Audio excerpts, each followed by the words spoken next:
सोचो एक गांव का हफ्ता बाजार है जहां अलग अलग गांव के किसान, कलाकार और व्यापारी आते हैं। सब एक दूसरे के साथ ये तय कर लेते हैं कि बाजार में कुछ फेयर रूल्स होंगे। कोई चोरी चकारी नहीं करेगा, कोई बीच में रोक टोक नहीं करेगा और सबको सामान बेचने का बराबर मौका मिलेगा। अब मान लो एक बड़ा व्यापारी अचानक अपने ही रूल्स लगाने लगता है, एक्स्ट्रा पैसा वसूलता है या दूसरों को सामान बेचने से रोकता है, तो पूरे बाजार का भरोसा टूट जाता है। वर्ल्ड ट्रेड ऑर्गेनाइजेशन WTO भी कुछ ऐसा ही रोल प्ले करता है। ये दुनिया का ट्रेड रेफरी है जो फेयर कंपटीशन बनाए रखता है, डिस्प्यूट्स सॉल्व करता है और एंश्योर करता है कि कंट्रीज के बीच ट्रेड स्मूथली चले। लेकिन जैसे गांव का बाजार बिगड़ जाता है, अगर बड़े प्लेयर्स रूल्स तोड़ने लगते हैं, वैसे ही WTO भी वीक लगने लगता है। WTO 1995 में माराकेश अग्रीमेंट के तहत बना था, जो कि लंबी नेगोशिएशंस यानी उरुग्वे राउंड 1986-94 के बाद आया। ये पुराने सिस्टम गैट यानी general agreement on tariffs and trade को रिप्लेस करता है। WTO ने स्कोप बढ़ा दिया, अब ये गुड्स के साथ सर्विसेज और इंटेलेक्चुअल प्रॉपर्टी को भी कवर करता है। आज WTO के 166 मेंबर्स हैं, जो दुनिया के 98% ट्रेड को रिप्रेजेंट करते हैं। इंडिया भी 1995 से WTO का मेंबर है और इससे पहले 1948 से गैट का मेंबर था। WTO का काम सिर्फ रेगुलेट करना नहीं है, बल्कि एक प्रिडिक्टेबल और ट्रांसपेरेंट ट्रेड एनवायरनमेंट बनाना है। इससे आप ग्लोबल ट्रैफिक के रूल समझ लो। अगर रूल्स ना हो तो सड़क पर एक्सीडेंट, भीड़ और अनफेयर एडवांटेज हो जाएंगे। WTO के कुछ इंपॉर्टेंट अग्रीमेंट्स हैं, जैसे ट्रिम्स यानी इन्वेस्टमेंट मेजर्स, ट्रिप्स यानी इंटेलेक्चुअल प्रॉपर्टी और AOA यानी एग्रीकल्चर, जो ट्रेड के रूल्स बनाते हैं। जैसे ट्रिप्स इंश्योर करता है कि किसी दवा या टेक्नोलॉजी का पेटेंट सब कंट्रीज रिस्पेक्ट करें, और अग्रीमेंट ऑन एग्रीकल्चर डिसाइड करता है कि ये कंट्री अपने किसानों को कितना सब्सिडी दे सकती है। प्रैक्टिकल लाइफ में WTO के मल्टीपल रूल्स हैं। ये एक नेगोशिएशन प्लेटफॉर्म है जहां नए ट्रेड डील्स बनते हैं, जैसे 2013 का ट्रेड फैसिलिटेशन अग्रीमेंट, जिससे कस्टम्स प्रोसीजर्स फास्ट और चीप हुए। ये टैरिफ्स कम करने और मोस्ट फेवर्ड नेशन प्रिंसिपल को प्रमोट करता है। इसका मतलब अगर एक कंट्री दूसरी को स्पेशल ट्रेड बेनिफिट देता है तो वो बेनिफिट सबको देना होगा।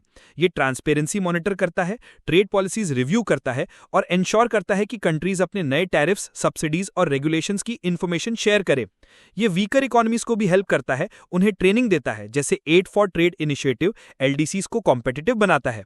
WTO ट्रेड और डेवलपमेंट गोल्स को बैलेंस करने की कोशिश भी करता है, जैसे हार्मफुल फिशरी सब्सिडीज कम करने की बात SDG 14 यानी मरीन लाइफ प्रोटेक्ट करने से जुड़ी है। कोविड-19 के दौरान WTO ने मेडिकल सप्लाईज पर एक्सपोर्ट रेस्ट्रिक्शंस मॉनिटर किया, ताकि कंट्रीज अनफेयरली होर्ड न करें। लेकिन अपने इतने इंपॉर्टेंट रोल के बावजूद WTO अभी मुश्किलों का सामना कर रहा है। सबसे बड़ी प्रॉब्लम है डिस्प्यूट सेटलमेंट पैरालिसिस। पहले जब दो कंट्रीज के बीच डिस्प्यूट होता था तो वो WTO के एपलेट बॉडी में जाता था, जो एक तरह से ट्रेड का सुप्रीम कोर्ट था। लेकिन 2019 से ये बॉडी बंद है, क्योंकि US ने नए जजेस अपॉइंट होने ब्लॉक कर दिए। उनका कहना था कि सिस्टम ओवररीच कर रहा है।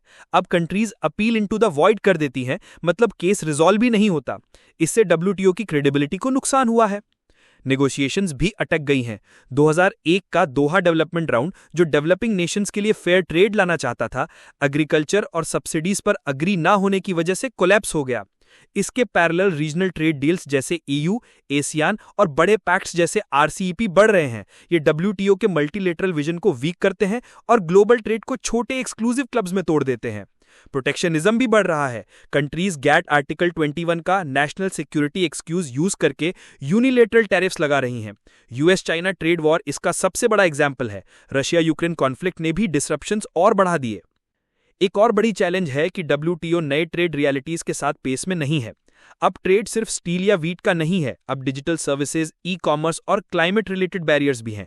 एग्जाम्पल के लिए 1998 से WTO ने ई-कॉमर्स पर कस्टम्स ड्यूटी को सिर्फ टेम्पररी बेसिस पर रोका है, जो हर 2 साल रिन्यू होता है। परमानेंट रूल अभी तक बना ही नहीं।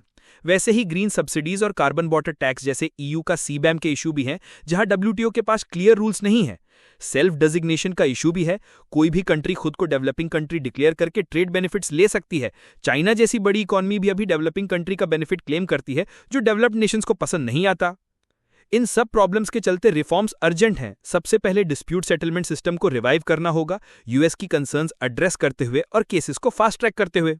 ट्रस्ट बिल्ड करने के लिए WTO को अपनी ट्रेड पॉलिसी रिव्यू मैकेनिज्म को मजबूत बनाना होगा, ताकि ये कंट्री की पॉलिसी के स्पिल ओवर इफेक्ट्स भी एनालाइज हो सके। IMF, वर्ल्ड बैंक, UNCTAD और क्लाइमेट बॉडीज के साथ कोऑर्डिनेशन भी जरूरी है, क्योंकि आज ट्रेड, फाइनेंस, एनवायरनमेंट और डेवलपमेंट से जुड़ चुका है। एक्सपर्ट्स कहते हैं एक परमानेंट WTO रिफॉर्म काउंसिल बनना चाहिए, जिससे रिफॉर्म्स एक मिनिस्ट्रियल मीटिंग के बाद ठंडे ना पड़ जाएं। और सबसे जरूरी, WTO को नए एरियाज पर रूल्स बनाने होंगे, digital trade, data sharing, industrial policy और ग्रीन सब्सिडीज, जहां अभी क्लियर गाइडलाइंस नहीं है। अब सवाल आता है, इंडिया का रोल क्या हो सकता है। इंडिया एक इंपॉर्टेंट ब्रिज है डेवलप्ड और डेवलपिंग नेशंस के बीच। ये ग्लोबल साउथ की आवाज उठाता है, फूड सिक्योरिटी, किसानों के लिए सब्सिडीज और फेयर मार्केट एक्सेस की बात करता है। इंडिया कैलिब्रेटेड लिबरलाइजेशन को प्रमोट कर सकता है, यानी ट्रेड को वेलकम करें लेकिन अपने वल्नरेबल सेक्टर्स की प्रोटेक्शन के साथ। इंडिया सस्टेनेबल ट्रेड का भी चैंपियन बन सकता है। मिशन लाइफ जैसे मॉडल्स, रिन्यूएबल एनर्जी की सक्सेस और ईयू के सीबैम जैसे अनफेयर ग्रीन प्रोटेक्शनिज्म के खिलाफ अपनी बात रखकर। साथ ही इंडिया अपना digital economy, UPI, e commerce और सर्विसेज सेक्टर और पीएलआई स्कीम्स के जरिए मैन्युफैक्चरिंग ग्रोथ दिखाकर एक मॉडल इकोनॉमी के रूप में प्रेजेंट हो सकता है। आखिर में WTO एक रेफरी की तरह है जो इंश्योर करता है कि ग्लोबल मार्केट प्लेस में फेयर प्ले हो। लेकिन जब बड़े प्लेयर्स रूल्स तोड़ देते हैं या सिस्टम से निकल जाते हैं तो रेफरी की ताकत कम लगती है। अगर WTO को रेलेवेंट रहना है तो उसे रिफॉर्म करना होगा और नए ट्रेड एरियाज में एक्सपैंड करना होगा। और इंडिया जैसे देशों के लिए ये सिर्फ इकोनॉमिक्स का सवाल नहीं है, बल्कि ये इंश्योर करने का सवाल है कि ग्लोबलाइजेशन सबके लिए फेयर हो, ना कि सिर्फ कुछ पावरफुल नेशंस के लिए।